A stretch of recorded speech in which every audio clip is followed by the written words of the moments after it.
We are very pleased here at the Grove Park Inn in Asheville to be joined by a local guy, a local politician, as a matter of fact, Brian Turner. Thank you for joining me. State House, you've been in the State House for a few terms now, haven't you? I have. I'm currently serving in my 5th term. Always represented District 116, and I'm proud to do it. Now, I understand there's been a little bit of a change in the districts. Did you represent a different district previously? So, where I haven't moved, the lines have moved. Okay. And so I still am in District 116, but the makeup of the district, some of the geography is a little different than my first 4 terms. You are a local guy, right? You've been, and this is you're back home now, aren't you? Yes, this is home. My folks were married right over there on the Sunset Terrace here at wow. Grove Park. Wow. And they met at an Asheville Tourist baseball game back in the 50s. That's great. So you obviously you have a love for this community. Yeah. Talk about your feelings last September, late September, when this storm hit. It had to really hit home for you. It was. I mean, the destruction was unbelievable. And I think when we all sort of came out of our houses following the storm and were able to see all the downed trees, all the flooded out buildings, there was a lot of distress. A lot of people were displaced. A lot of people, a number of people had been killed. And the community was really in crisis.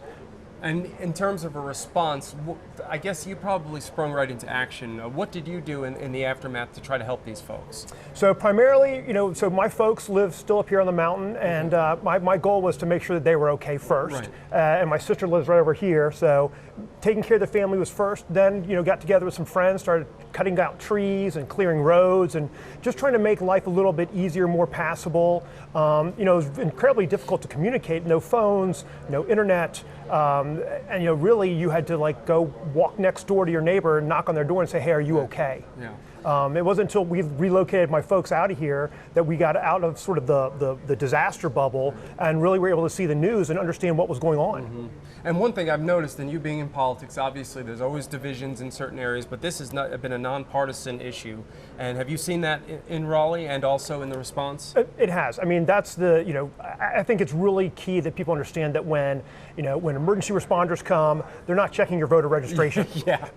And also when we've been down in Raleigh and working with people like Representative Jay Adams, Representative Mark Pless, and Carl Gillespie, and across the aisle and across the chambers to the Senate, everybody's rowing in the same direction, which is really nice, and not as rare as you would think, but it's great that we're doing it now. Yeah, Jay Adams, of course, we see a lot of him in Hickory, and he talks about some of the nonpartisan and I guess crossing the aisle type work that's been done here. Mm-hmm. Where do we stand now in Asheville? What's your prognosis, and how are things now? I know you want people to come back and enjoy all the wonderful scenery and the tourism.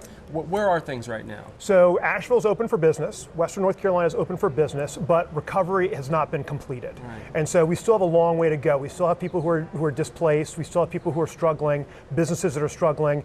But if people can come here and visit, spend their dollars, that sales tax revenue is what's going to help, make the budgets whole for our city and county governments, which is critical to the recovery.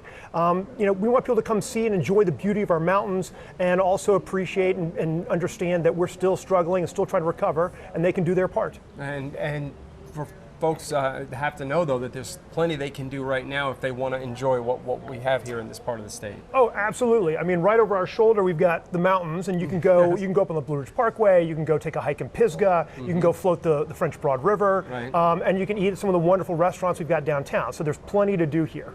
Well, I appreciate you taking some time to join us. Are you still enjoying serving as you do? I love it. I love it. And sort of my philosophy is I want to make sure that the decisions I make, the votes I take, and the way I behave, that I won't embarrass my daughter. Hey, that's a good policy to have, right? Exactly. Just keep it right. Look at what's at home and say, how would they feel about it? That's wonderful. Well, thank you so much for taking the time to join us, and we appreciate your service. I appreciate the opportunity. Thank you. Brian Turner, who is in the 116th District State House, joining us here from the Grove Park Inn in Asheville on WHKY News.